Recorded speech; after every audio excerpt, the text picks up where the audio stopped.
Bro ಇವತ್ತಿಗೆ 30 days successfully completed. ಈ ಒಂದು 66 ದಿನ ಚಾಲೆಂಜ್ನ 30 ದಿನ ಕಂಪ್ಲೀಟ್ ಆಯ್ತು. ಇನ್ನು 36 ದಿನ ಉಳಿದಿದೆ. 30 ದಿನ ಕಂಪ್ಲೀಟ್ ಅಂತ ಸುಮ್ಮನೆ ಕೊಡೋಕ್ಕಾಗಲ್ಲ. ಇನ್ನು 36 ದಿನ ಇದೆ ಅಲ್ಲ, ಸೊ ಅದ್ರ ಮೇಲೆ ಫೋಕಸ್ ಮಾಡೋಣ. ಸೊ ನಿಮ್ದು ವ್ಯಾಲ್ಯೂಬಲ್ ಟೈಮ್ನ ವೇಸ್ಟ್ ಮಾಡಿದ್ರೆ ಡೈರೆಕ್ಟ್ ಮ್ಯಾಟ್ರಿಗೆ ಬರ್ತೀನಿ. ಗುರು ಕೆಲವೊಬ್ರು ಹೇಳ್ತಾರೆ ಮಗ ನಂಗೆ 5 ವರ್ಷ ಎಕ್ಸ್ಪೀರಿಯನ್ಸು, ನನಗೆ 10 ವರ್ಷ ಎಕ್ಸ್ಪೀರಿಯನ್ಸು. ಬಟ್ ನಂಗೆ ಕ್ವಶನ್ ಏನು ಗೊತ್ತಾ, 5 ವರ್ಷ ಎಕ್ಸ್ಪೀರಿಯನ್ಸ್ ಸಿಕ್ಕಿದೆಯಾ ನಿಂಗೆ? 5 ವರ್ಷದ ಏನೇನು ಮಾಡಿದೆ ಅಂತ ಕೇಳಿದೆ ಅವನಿಗೆ. ಏನಿಲ್ಲ ಮಗ, ಸೇಮ್ ಅದೇ ಇದ್ದಿದ್ದೇ ಇರುತ್ತಲ್ಲ. ಡೈಲಿ ಮಾರ್ನಿಂಗ್ ಎದ್ದೇಳೋದು, ನಾಷ್ಟ ಮಾಡೋದು, ಆಫೀಸ್ಗೆ ಹೋಗೋದು, ಆಫೀಸಿಂದ ರೂಮಿಗೆ ಬರೋದು, ಮತ್ತೆ ಅದೇ ಸೈಕಲ್. ಫುಲ್ 5 ವರ್ಷ ಹಿಂಗೆ ಆಗಿದೆ ಮಗ. ಏನಿಲ್ಲ ಅದರಲ್ಲಿ. ನಡುವೆ ಎಲ್ಲಾದ್ರೂ ಗ್ಯಾಪ್ ಸಿಕ್ಕರೆ ಆ ಕಡೆ ಈ ಕಡೆ ಟ್ರಿಪ್ಗೆ ಹೋಗ್ತೀನಿ. ಬಟ್ ನೀನು 5 ವರ್ಷ ಎಕ್ಸ್ಪೀರಿಯನ್ಸ್ ಯಾಕಂತಿದ್ಯಾ? ಯಾಕಂದ್ರೆ ನಂಗೆ ಅವಾಗ ಥಟ್ಟನ್ ಹೋಯಿತು, ನೀನು 1 ವರ್ಷ ಎಕ್ಸ್ಪೀರಿಯನ್ಸ್ನೇ 5 ವರ್ಷ 5 ಟೈಮ್ ರಿಪೀಟ್ ಮಾಡಿದೆ. ಅಲ್ಲಿ 5 ವರ್ಷ ಎಕ್ಸ್ಪೀರಿಯನ್ಸ್ ಏನು ಬಂತು? ನಿಜ ತಾನೆ? ಅಂದರೆ ಎಕ್ಸ್ಪೀರಿಯನ್ಸ್ ಯಾವ ರೀತಿ ಆಗುತ್ತಂದ್ರೆ, ನೀನು doing the same thing over and over doesn't make us gain experience. 1 ವರ್ಷ ಮಾಡಿ ಮತ್ತೆ 5 ವರ್ಷ ಅದೇ ಕಂಟಿನ್ಯೂ ಮಾಡಿದ್ರೆ, ಅದೇ ಮಾಡ್ತಿದ್ದೀವಿ ಅಂದರೆ ಎಕ್ಸ್ಪೀರಿಯನ್ಸ್ ಆಗಲ್ಲ. ಎಕ್ಸ್ಪೀರಿಯನ್ಸ್ ಯಾವ ರೀತಿ ಬರುತ್ತಂದ್ರೆ, ನಮ್ಗೆ ಏನೋ ಒಂದು ಡೂಯಿಂಗ್ ಡಿಫ್ರೆಂಟ್ ಥಿಂಗ್ಸ್, ಕಂಫರ್ಟ್ ಝೋನ್ನ ಬಿಟ್ಟು ಹೊರಗಡೆ ಬಿಟ್ಟು ಏನೋ ಒಂದು ಕ್ಯೂರಿಯಾಸಿಟಿನ ಕ್ರಿಯೇಟ್ ಮಾಡ್ಕೊಂಡು, ಕ್ಯೂರಿಯಾಸಿಟಿ ಇಟ್ಕೊಂಡು ಏನೋ ಒಂದು ಸ್ಕಿಲ್ ಆಗಿರ್ಬೋದು, ಏನೋ ಒಂದು ಹೊಸದು ಏನೋ ಒಂದು ಕಲಿತೀವಲ್ಲ, ಪ್ರತಿ ವರ್ಷ ಎಕ್ಸ್ಪೀರಿಯನ್ಸ್ ಆ್ಯಡ್ ಆಗ್ತಾ ಹೋಗುತ್ತೆ. ಸೊ ಒಂದು ಟೈಮಲ್ಲಿ ಏನೋ ಒಂದು ಕಲಿತೀವಿ, ಏನೋ ಒಂದು ಸೋಲ್ತೀವಿ, ಏನೋ ಒಂದು ಫೇಲ್ ಆಗ್ತೀವಿ. ಮಾರ್ನಿಂಗಿಂದ ಆಫೀಸಲ್ಲಿ ಕೆಲಸ ಮಾಡೋದು, ಆಫೀಸಿಂದ ಜಿಮ್ಗೆ ಬರೋದು, ಜಿಮ್ಮಿಂದ ಸ್ವಲ್ಪ ಮೈಂಡ್ ಫ್ರೆಶ್ ಮಾಡ್ಕೊಂಡು ಮತ್ತೆ ರೂಮಿಗೆ ಬರೋದು. 1.5 years ಅದೇ ಮಾಡಿದ್ದು. ಸೊ ಇಲ್ಲಿ ಎಕ್ಸ್ಪೀರಿಯನ್ಸ್ ಏನು ಬರ್ತು ಗುರು? ನಿಜ ತಾನೆ? ಐ ಆಮ್ ಆಸ್ಕಿಂಗ್ ಯು, ನಿಮಗೆ ಎಷ್ಟು ವರ್ಷ ಎಕ್ಸ್ಪೀರಿಯನ್ಸ್ ಇದೆ?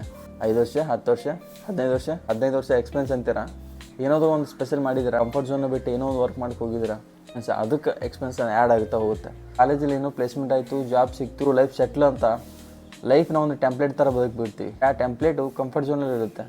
ಕಂಫರ್ಟ್ ಝೋನಲ್ಲಿ ಆರಾಮ್ಸೆ ಹ್ಯಾಪಿ, ಆ ಮೂಮೆಂಟಲ್ಲಿ ಆ ಒಂದು ಖುಷಿ ಕೊಡ್ತಾ ಇರುತ್ತೆ. ನಮಗೆ ಏನು ಗೊತ್ತಿದೆ ಅದನ್ನು ಎಕ್ಸ್ಪೆಂಡ್ ಮಾಡ್ತಾ ಹೋಗ್ತೀವಲ್ಲ, ಸೊ ಅವಾಗ ಎಕ್ಸ್ಪೀರಿಯನ್ಸ್ ಆ್ಯಡ್ ಆಗ್ತಾ ಹೋಗುತ್ತೆ. So living as A template because it's comfortable is not gain experience. Comfort ಇದೆ ಅಂತ 5 ವರ್ಷ 10 ವರ್ಷ ವರ್ಕ್ ಮಾಡ್ತೀವಿ ಅಂದರೆ ಅದರಲ್ಲಿ ಎಕ್ಸ್ಪೀರಿಯನ್ಸ್ ಅಂತ ಸರ್ಟಿಫಿಕೇಟ್ ಸಿಗುತ್ತೆ. ಬಟ್ ನಮ್ಮ ಲೈಫಲ್ಲಿ ಎಕ್ಸ್ಪೀರಿಯನ್ಸ್ ಆಗಿರಲ್ಲ. Only template we need to follow is just come out of our comfort zone, right? ಸಂಜೆ ಹೇಳಿರ್ತೀವಿ ನಂಗೆ ಬೆಳಗ್ಗೆ 5 ಗಂಟೆ ಎದ್ದೇಳಬೇಕಂತ.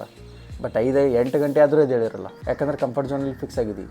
ಟೈಮ್ ಸೆಟ್ ಮಾಡಿರ್ತೀನಿ, ಇವತ್ತು ನಾನು 2 ಗಂಟೆ ಮಾತ್ರ ರೀಲ್ಸ್ ನೋಡ್ಬೇಕಂತ ಟೈಮ್ ಸೆಟ್ ಮಾಡಿರ್ತೀನಿ. ಬಟ್ ಕೈಯಲ್ಲಿ ಫೋನ್ ಬಂದರೆ ಸಾಕು, 5-6 ಗಂಟೆ ಫಿಕ್ಸ್ ನಾನು ರೀಲ್ಸ್ ನೋಡೋದು. ಸೊ ಅದು ಕಂಫರ್ಟ್ ಝೋನ್. ಫ್ರೆಂಡ್ ಕರಿತಾನೆ ಜಿಮ್ಗೆ ಹೋಗೋಣ ಅಂತ, ಇಲ್ಲ ನಾ ಹುಡುಗಿ ಜೊತೆನೇ ಸ್ವಲ್ಪ ಟೈಮ್ ಪಾಸ್ ಮಾಡಿ ಬರ್ತೀನಿ ಅಂತ ಹೇಳ್ತಾನೆ.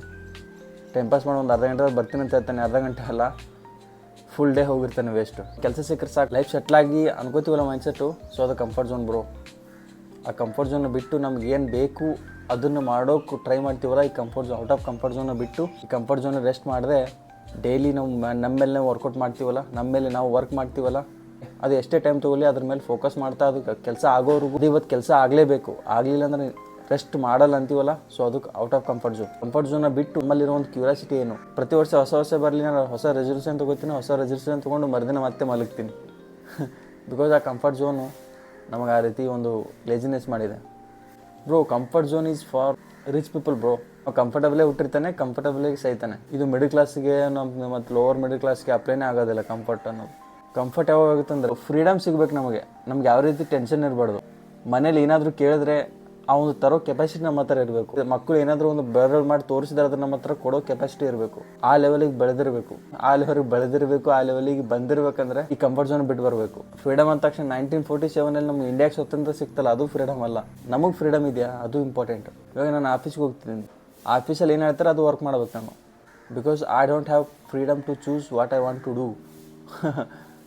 ರೈಟ್ ತಾನೆ? ನಂಗೆ ಏನು ಬೇಕು, ನಾನು ಏನು ಮಾಡಬೇಕು, ಯಾವಾಗ ಮಾಡಬೇಕು, ಯಾಕೆ ಮಾಡಬೇಕು ಅನ್ನೋದೇನೋ ಯಾವಾಗ ಡಿಸೈಡ್ ಮಾಡ್ತೀವಿ, ಯಾವಾಗ ಡಿಸೈಡ್ ಮಾಡೋಕ್ಕೆ ಟ್ರೈ ಮಾಡ್ತೀವಿ, ಯಾವಾಗ ಫೋಕಸ್ ಮಾಡೋಕ್ಕೆ ಟ್ರೈ ಮಾಡ್ತೀವಲ್ಲ, ಸೊ ಆವಾಗ ಆ ಒಂದು ಫ್ರೀಡಮಿಗೆ ಒಂದು ದಾರಿ ಸ್ಟಾರ್ಟ್ ಆಗುತ್ತೆ. ಅದು ಯಾವಾಗ ಆಗುತ್ತೆ ಅಂದರೆ ಇದೊಂದು ಕಂಫರ್ಟ್ ಝೋನ್ನ ಬಿಟ್ಟು ಇದೇ ಥರ ಬೇರೆಯವ್ರನ್ನ ಇಂಪ್ರೆಸ್ ಮಾಡೋದನ್ನು ಬಿಟ್ಟು, ಇದೇ ಥರ ರೀಲ್ಸ್ ನೋಡೋದನ್ನು ಬಿಟ್ಟು, ಹಾಳಾಗೋದು ಬಿಟ್ಟು, ಇವ್ರನ್ನ ನೋಡೋದನ್ನು ಬಿಟ್ಟು, ಇವ್ರನ್ನ ಕಂಪೇರ್ ಮಾಡೋದನ್ನು ಬಿಟ್ಟು, ಒಂದು ಕಂಫರ್ಟ್ ಝೋನಲ್ಲಿ ಪ್ರತಿದಿನ 5-6 ಗಂಟೆ ರೀಲ್ಸ್ ನೋಡೋದನ್ನು ಬಿಟ್ಟು, ಈ ಪಾರ್ನ್ ಅಡಿಕ್ಷನನ್ನು ಬಿಟ್ಟು ಸೈಡಿಗೆ ಎಲ್ಲ ಒಂದು ಕಂಫರ್ಟ್ ಝೋನ್ನ ಒಂದು ಬಾತ್ರೂಮ್ ಸಂಪಲ್ಲಿ ಹಾಕಿ ಪ್ಲಸ್ ಮಾಡಿ ಹೊಸದಾಗಿ ಸ್ನಾನ ಮಾಡಿ ಬರ್ತೀವಲ್ಲ ಹೊರಗೆ ಔಟ್ ಆಫ್ ಕಂಫರ್ಟ್ ಝೋನಿಂದ. ಸೊ ಆವಾಗ ಒಂದು ಫ್ರೀಡಮ್ ಸ್ಟಾರ್ಟ್ ಆಗುತ್ತೆ. So don't get comfortable. 66 ದಿನ ಚಾಲೆಂಜಲ್ಲಿ 30 ದಿನ ಸಕ್ಸಸ್ಫುಲಿ ಕಂಪ್ಲೀಟ್ ಆಯಿತು. ನಂಗೆ ಗೊತ್ತು ಯಾರು ಈ 30 ವಿಡಿಯೋ ನೋಡಿರಲ್ಲ, ಯಾಕಂದರೆ ಅವ್ರಿಗೆ ರೀಚ್ ಆಗಿರಲ್ಲ, ಕೆಲವ್ರು ರೀಚ್ ಆಗಿರಲ್ಲ, ಯಾಕಂದರೆ ಕೆಲವು ಫ್ರೆಂಡ್ಸ್ ಶೇರ್ ಮಾಡಿರಲ್ಲ. ಇನ್ನೊಂದೇನು ಗೊತ್ತಾ, ನಂಗೆ ಇಷ್ಟೇ ವ್ಯೂಸು ಅಷ್ಟೇ ವ್ಯೂಸ್ ಬರ್ಬೇಕಂತ ಮೈಂಡಲ್ಲಿ ಇರಲೇ ಇಲ್ಲ. ನಾನು 6 ಗಂಟೆಗೆ ಒಂದು 5 ಗಂಟೆಗೆ 6 ಗಂಟೆಗೆ ವಿಡಿಯೋ ಅಪ್ಲೋಡ್ ಮಾಡಬೇಕು. ಅದು ಒಂದು ಅಪ್ಲೋಡ್ ಮಾಡಿದ ತಕ್ಷಣ ಇನ್ನೊಂದು ಖುಷಿ. ಇನ್ನೊಂದು 36 ದಿನ ಇದೆ. ಇವು ಒಂದು 36 ದಿನದಲ್ಲಿ ನಾನು ಅನ್ಕೊಂಡಿದ್ದೀನಿ 1K subscribe 1K family ಆಗುತ್ತಂತ. So ಅದಕ್ಕೆ ನೀವು ಶೇರ್ ಮಾಡಬೇಕು, ಲೈಕ್ ಮಾಡಬೇಕು, ಸಬ್ಸ್ಕ್ರೈಬ್ ಮಾಡಬೇಕು.